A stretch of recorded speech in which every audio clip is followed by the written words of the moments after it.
Hello friends, स्वागत है dear आप सभी का आपके अपने YouTube channel English with Ranjan sir पे। डियर, जैसा आपने थंबनेल से देख लिया होगा कि पास्ट इंडेफिनिट टेंस के 5 स्ट्रक्चर्स होते हैं। डियर देखिए, हमारे पास ऐसा नहीं है कि हम वो स्ट्रक्चर्स पढ़े नहीं है, जानते नहीं है, लेकिन डियर जब हमसे पूछा जाता है या किसी ने हमसे पूछ लिया, ठीक है, तब हम क्या करते हैं, अरे ये टेंस का नहीं है ना, टेंस के बाहर का है। अरे भाई, कोई भी चीजें बिना टेंस के हो ही नहीं सकती है, ठीक है। इस बात का आप ध्यान रखें। डियर, बिफोर आई स्टार्ट, आपसे एक इंफॉर्मेशन शेयर करना चाहूंगा कि जैसा आप सभी जानते हैं कि मैं अनअकैडमी पर भी क्लासेज ले रहा हूं। तो डियर, सैटरडे और संडे क्लासेज जो मैं करता हूं, उसका मैं वीडियो आप लोग को जरूर बताता हूं कि कब कब क्लासेज हैं। तो डियर, आप अनअकैडमी से जुड़ सकते हैं। अगर अभी तक आप अनअकैडमी से नहीं जुड़े हैं तो डियर, इसको जुड़ने के लिए आपको बता देता हूँ, सिंपल सा प्रोसेस है डियर। गूगल प्ले स्टोर पे जाइए और गूगल प्ले स्टोर से अनअकैडमी का लर्निंग ऐप अपने फोन में इंस्टॉल करना है। इंस्टॉल करने के बाद फोन नंबर या ईमेल आईडी से आपको करना है साइन अप। और जैसे ही साइन अप करेंगे डियर, वहां पे दो तरह की क्लासेस चलती है। एक है प्लस, जो कि आपका पेड कोर्स है, और दूसरा है स्पेशल, जो कि फ्री क्लासेज है। तो डियर, आप हमारे स्पेशल क्लासेस से जुड़ सकते हैं। जस्ट आपको करना क्या है कि आपको सर्च करना है रंजन कुमार। हमारा जो प्रोफाइल है उसका नाम है रंजन कुमार। और डियर, प्रोफाइल लिंक और क्लासेज के लिंक आपको वीडियो के डिस्क्रिप्शन में मिल जाएंगे। तो डियर, रंजन कुमार जब आप सर्च करेंगे तो आपको करना क्या है, सर्च करने के बाद आपको हमारी क्लासेस दिख जाएंगी और वहां पे एक अनलॉक कोड मांगेगा डियर। तो अनलॉक कोड हमारा ये रहा, रंजन 2021। जस्ट इसे डियर वहां पे इंसर्ट करना है और आप हमारे फ्री क्लासेज यानी स्पेशल क्लासेज को देख सकते हैं। डियर, रूटीन जो हमारा संडे और सैटरडे को, मतलब सैटरडे और संडे का है, वो डियर दो दो क्लासेज हैं। दो क्लासेस सैटरडे को हैं और दो क्लासेस संडे को हैं। तो डियर, इन दोनों क्लासेज का जो लिंक है आपको डिस्क्रिप्शन में मिल जाएगा।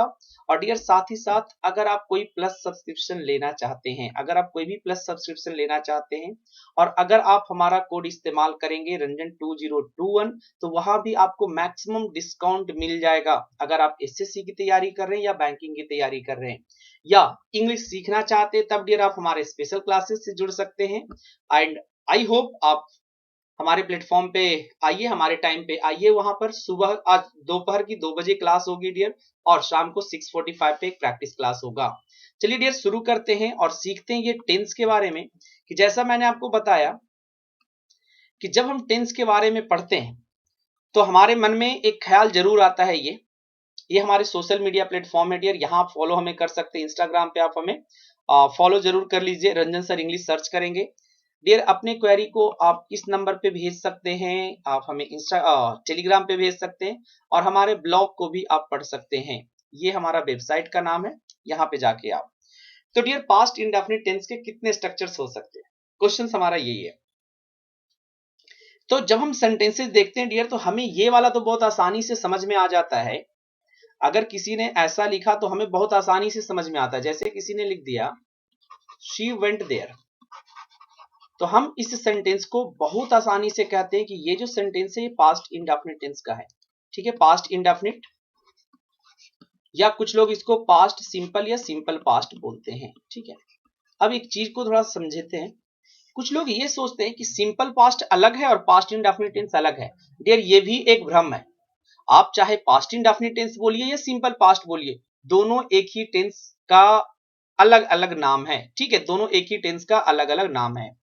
तो ये यहां पर मैंने आपसे सवाल किया है डियर, इसी पॉइंट ऑफ टाइम पे, जो भी टाइम अभी लगभग 3 मिनट या समथिंग हो रहा होगा, तो डियर आप जवाब देने की कोशिश जरूर करें अपने आप से कि पास्ट इंडेफिनिट टेंस के कितने स्ट्रक्चर्स हो सकते हैं। और I am not talking about negative, interrogative और इंट्रोनेगेटिव, ऐसा नहीं। सिंपल मैं पॉजिटिव सेंटेंसेज की बात करूंगा कि पॉजिटिव कितने बनाए जा सकते हैं, कितने स्ट्रक्चर्स पॉजिटिव हैं जो हम इंग्लिश में लिखते हैं। नाउ टर्म्स अप, तो आप लोग देखेंगे। अब आते हैं, look at the below sentences. Just I have written here 5 sentences. Dear, 5 sentences हमने लिखा है। क्या आप रिकॉग्नाइज कर सकते हैं कि इसमें सिंपल पास्ट टेंस कौन है? आई होप सबसे पहला फ्लुएंटली जवाब हमारा मिल जाएगा कि सर ये पास्ट सिंपल है। चलो हमें इसको सिंपल पास्ट के लिए एसपी लिखना शुरू करते हैं शॉर्ट में। ठीक है, एसपी है, ये हमें पता चल गया कि ये सिंपल पास्ट है। क्या ये सिंपल पास्ट है? क्या ये सेंटेंस सिंपल पास्ट है? क्या ये सिंपल सेंटेंस है, मतलब सिंपल पास्ट है? और क्या ये सिंपल पास्ट के सेंटेंस है? क्या आपका जवाब होगा? सोचिए थोड़ा सा। देखिए, अब जो मैं पढ़ाता हूं चीजें, मैं हमेशा कहता हूं कि आप सोचिए। हम आप में कोई चीजें इंस्टिल नहीं करने वाले, just I will guide you कि डियर ऐसे होता है, आप कोशिश तो करें, एक बार ट्राई तो करें समझने की। क्योंकि रूल्स इंग्लिश में होते नहीं, जनरली हम रूल्स को रट्टा लगाते हैं, रूल्स होते नहीं है, ठीक है। तो इसलिए मैं आपको समझा रहा हूं, आप सोचिए। चलिए अब बारी बारी से इन पांचों तरह के सेंटेंसेज के बारे में हम डिटेल में पढ़ने वाले हैं। She had everything besides ego, मतलब उनके पास ईगो के अलावे सब कुछ है, ठीक है। अब आइए, सबसे पहले मैं आपको स्ट्रक्चर से मिलाता हूं, फिर उसी सेंटेंसेस को हम एक्सप्लेन करते चलेंगे। देखिए ये स्ट्रक्चर्स आई होप बताने की भी जरूरत नहीं है आपको कि सब्जेक्ट V2 और ऑब्जेक्ट होता है। जैसे हमारा यहाँ पर पहला सेंटेंस था, I went there to meet him. Same sentence I will write here, I went there to meet him. हम बहुत आसानी से बना सकते हैं इसको और बता सकते हैं कि ये हमारा सिंपल पास्ट है, ठीक है। ये हमें सिंपल पास्ट है, ये हम आसानी से बता सकते हैं। क्यों? क्योंकि ये सब्जेक्ट हो गया और ये हमारा वर्ब की सेकंड फॉर्म हो गई और कहानी हमारा क्लियर हो गया। तो कोई भी सेंटेंस जिसमें वर्ब की सेकंड फॉर्म इस्तेमाल होता है वो सिंपल पास्ट होता है। ये हम बचपन से, मींस 8th स्टैंडर्ड से तो कम से कम सीखते आए हैं, यहां तक कोई दिक्कत नहीं है डियर। अब आते हैं सेकंड। देखिए डियर, जब हम बात करते हैं सब्जेक्ट हैड और प्लस नॉन की, ये भी आपका पास्ट सिंपल है या सिंपल पास्ट है या पास्ट इंडेफिनिट टेंस है। अब आप इस पे भरोसा करें ना करें, अब मैं इसको एक्सप्लेन करूंगा तो आई होप आपको चीजें क्लियर हो जाएंगी। सेम सेंटेंस लिखूंगा dear, she had everything besides ego. अब जरा हम लिख रहे हैं डियर यहां पे, she had everything besides ego. अब जरा देख लिया जाए, she had everything besides ego, क्या ये पास्ट सिंपल है या नहीं है। तो हम अगेन पास्ट सिंपल का स्ट्रक्चर लिखेंगे जो हमारा प्राइमरी स्ट्रक्चर है, सब्जेक्ट V2 ऑब्जेक्ट, यही है सब्जेक्ट V2 ऑब्जेक्ट। अब इसको हम जस्टिफाई करने की कोशिश करें, is it the tense of past simple, क्या ये है या नहीं है। चलिए सब्जेक्ट, बहुत बढ़िया, प्लस अब इस हैड को क्या कहेंगे, is it a helping verb और अ मेन वर्ब, क्या ये हेल्पिंग वर्ब है या मेन वर्ब है। अब इस पे बहस करें तो सबसे पहले हम करेंगे बात, हैव हमारा वर्ब का बेस फॉर्म होता है डियर। हम बात करें हैड की, तो हैड वर्ब का सेकंड फॉर्म होता है और हैड आपका वर्ब का थर्ड फॉर्म होता है। तो ये थर्ड फॉर्म तभी होगा जब ये हैज हैव हैड के साथ आएगा। तो अब हमें बात आई कि आगे में तो एवरीथिंग लिखा है जो कि एक इंडेफिनिट प्रोनाउन है, तो कहने का मतलब कि नॉन या प्रोनाउन लिखा है तो ये वाला हैड है जो कि वर्ब की सेकंड फॉर्म है। कौन सा वाला, ये वाला, क्योंकि सेकंड फॉर्म है, ठीक है। अब इसके साथ हम क्या लगाएंगे, आगे आपका प्रोनाउन हो गया तो प्रोनाउन को हम ऑब्जेक्ट के कैटेगरी में रख देंगे। अब हमें बताएं क्या ये पास्ट सिंपल का स्ट्रक्चर है या नहीं है। तो डियर आज के बाद कभी हम हैड वाले सेंटेंस को ये ना कह के इनकार कर दे कि नहीं यार ये ना टेंस के बाहर का है, ऐसा बिल्कुल आप नहीं कहेंगे। आई होप बिल्कुल अच्छे तरीके से एलोबरेट हमने कर दिया। नेक्स्ट आते हैं dear, she had to MB1 object, ये भी आपका पास्ट सिंपल का स्ट्रक्चर है। हम सेंटेंस देख लेते हैं एक बार, we had to tell him about our plan, ये हमारा सेंटेंस है। फिर से आते हैं, we had to tell him about our plan, अब ये हमारा। अब अगेन हम क्या करेंगे, पास्ट सिंपल का स्ट्रक्चर पहले लिख लें सो डेट हमें बिल्कुल अच्छे से क्लियर हो कि पास्ट सिंपल का स्ट्रक्चर क्या होता है, ठीक है। सब्जेक्ट V2 ऑब्जेक्ट, अब इसको समझेंगे तो और अच्छे से क्लियर होता चलेगा। फिर आते हैं, सब्जेक्ट हो गया हमारा हैड, अभी हैड को हम क्या करेंगे, V2 कहेंगे यहां पर इसे, क्योंकि अभी हमने देखा कि हैव का V2 हैड होता है। अब ये टू टेल क्या है, देखिए टू प्लस वर्ब की जो बेस फॉर्म होती है डियर, इसे हम कहते हैं इन्फिनेटिव, इसे हम क्या कहते हैं, इन्फिनेटिव। और जो इन्फिनेटिव फॉर्म होता है वो एक नॉन के इक्विवेलेंट होता है, नॉन के इक्विवेलेंट होता है। इट मींस नॉन आ गया और नॉन का फंक्शन हमें पता है कि नॉन सेंटेंस में या तो सब्जेक्ट बनेगा या ऑब्जेक्ट बनेगा। चूंकि वर्ब के बाद लिखा है तो इसको हम क्या कहेंगे, ऑब्जेक्ट कहेंगे। तो अब यहां से निकल के आ गया कि ये जो हमारा सेंटेंस है ये भी सब्जेक्ट V2 ऑब्जेक्ट के पैटर्न पे है, तो मतलब ये भी जो स्ट्रक्चर है ये भी सिंपल पास्ट सेंटेंस हमारा क्रिएट करता है। आई होप कोई भी दिक्कत हो डियर आप कमेंट जरूर करें, कमेंट करके हमारे व्हाट्सएप नंबर पे, व्हाट्सएप नंबर पे भेज सकते हैं या कमेंट करें, मैं वहां भी रिप्लाई करने की कोशिश करूंगा। अब आगे आते हैं, अब हमारे पास है dear subject, was verb, noun या एडजेक्टिव। अब इसको हम जस्टिफाई करेंगे कि क्या ये पास्ट सिंपल या सिंपल पास्ट या पास्ट इंडेफिनिट टेंस का स्ट्रक्चर है या नहीं है। आते वापस डियर हम सेंटेंस के स्ट्रक्चर पे, सेंटेंस पे। They were good at speaking English, ये हमारा सेंटेंस है। चलिए, they were good at speaking English.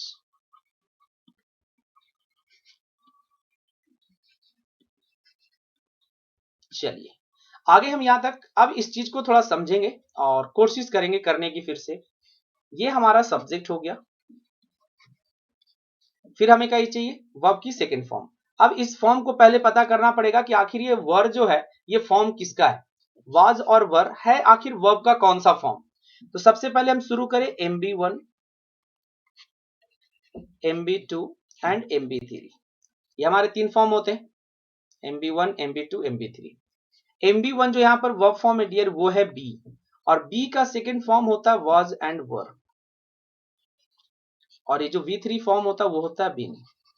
तो अब यहां से आप बिल्कुल कंफर्म हो गए, ये जो वर है एक्चुअली ये सेकंड फॉर्म है बी का। ठीक है, अब हमें जब टेंस बताने की जरूरत होती है तो आगे से हमें जरा सा भी मतलब नहीं है कि आगे क्या लिखा है, हमें सिर्फ सब्जेक्ट और मेन वर्ब से पता है, और ये यहाँ पर मेन वर्ब है, इस बात का ध्यान रखेंगे, ये हेल्पिंग वर्ब नहीं है। किन्हीं को लगे कि सर ये हेल्पिंग वर्ब है, आप कमेंट करें, मैं नेक्स्ट वीडियो में आपको बताऊंगा कि ये हेल्पिंग वर्ब नहीं है, ये मेन वर्ब है। ठीक है, चलिए तो फिर से हम जस्टिफाई कर पाए कि ये जो सेंटेंस लिखा हुआ है ये भी आपका पास्ट सिंपल टेंस का है। आई होप 4 स्ट्रक्चर्स पढ़ने के बाद पांचवा जो होगा वो अपने आप समझ गए होंगे कि हाँ सर ये सारे के सारे जो स्ट्रक्चर्स हैं, ये सभी के सभी जो स्ट्रक्चर्स हैं ये आपके पास्ट सिंपल के ही हैं। आई थिंक हमने 4 लिखा था या 5, एक second just have a look. हाँ, हमने हैड टू के बारे में बात की, हमने वेंट के बारे में बात की, हमने वर्क के बारे में बात की। ठीक है, और हमारा जो सबसे आखिरी सेंटेंस है, जो हमारा सबसे आखिरी स्ट्रक्चर है, एक्चुअली वो फर्स्ट एग्जांपल में आई थिंक गलत लिखा गया है। ठीक है, चलिए तो हम फर्स्ट वाले के बारे में बात करते हैं फिर से, फर्स्ट नहीं सॉरी फिफ्थ वाले के बारे में। आइए, अब फिफ्थ वाला वहां पे एग्जांपल से स्टार्टिंग में थोड़ा सा रॉन्ग लिखा गया है, चलिए ठीक है कोई बात नहीं है। अब इससे हम पहले के स्ट्रक्चर एक सेंटेंस बनाएंगे। ठीक है, इस स्ट्रक्चर से हम एक सेंटेंस बनाएंगे, क्या होगा जरा देखा जाए। हमने लिखा she was to marry him। Suppose हमने ये लिखा she was to marry him, क्या ये सिंपल पास्ट है, क्या ये पास्ट इंडेफिनिट है? Just you have to justify. Simple आप ये करिए कि हमको जस्टिफाई करना है या नहीं है। शी सब्जेक्ट, बढ़िया। अभी हमने देखा कि वॉज वर जो है ये मेन वर्ब है, बी का सेकेंड फॉर्म होता है, ये V2 हो गया। अब भी हमने एक चीज पढ़ लिया कि जो वर्ब टू प्लस वर्ब की फर्स्ट फॉर्म होती है एक्चुअली ये इन्फिनेटिव फॉर्म होता है जो किसी नाउन के बराबर होता है। अब नाउन हो गया तो हमें पता है कि नाउन के दो फंक्शंस होते हैं, एक सब्जेक्ट के और एक ऑब्जेक्ट के। तो यहाँ पर ये काम कर गया ऑब्जेक्ट, और आगे से हमें कोई भी मतलब नहीं है। तो सब्जेक्ट और V2, यहां से हमें ये क्लियर हो गया कि इससे भी बनने वाले जो सेंटेंस होते हैं वो आपके पास्ट इंडेफिनिट टेंस के ही होते हैं या पास्ट सिंपल टेंस के होते हैं। आई होप डियर ये 5 के 5 सेंटेंसेस सबने पढ़ा होगा, ऐसा नहीं है कि किसी ने नहीं पढ़ा होगा। लेकिन जो अभी तक आपका डाउट था कि सर क्या ये पास्ट सिंपल है या कोई अलग टेंसेज हैं, तो आज के बाद बिल्कुल ये क्लियर हो गया कि नहीं जी, ये पांचों के पांचों स्ट्रक्चर्स सिर्फ और सिर्फ पास्ट इंडेफिनिट टेंस के ही हैं। कमेंट करके हमें जरूर बताएं डियर आपको ये वीडियो कैसा लगा है, क्योंकि जब तक आप कमेंट नहीं करेंगे तब तक मुझे पता नहीं चलेगा कि इस वीडियो का क्या है, आप लोगों ने इसको कैसे देखा। तो कमेंट करना बिल्कुल ना भूलें, और डियर आप हमारे सोशल मीडिया प्लेटफॉर्म से जुड़ सकते हैं। और साथ ही साथ जाते जाते ये बात जरूर कहना चाहूंगा डियर, वीडियो को शेयर जरूर करें, क्योंकि देखिए मैं बहुत दिन से लगा हुआ था, थोड़ा सा बीच में प्रॉब्लम था। अब मैं बिल्कुल हूं कि आपको डेली 1-2 दिन के बाद या डेली मैं कोशिश कर रहा हूं कि आपके लिए वीडियोस लेके आऊं, और पूरे डिटेल वीडियोस व्हाइट बोर्ड पे भी बहुत जल्द शूट करने वाला हूं मैं आप लोगों के लिए। सो चलिए मिलते हैं हम एक नए वीडियो में, तब तक जाते जाते जय हिंद, जय भारत।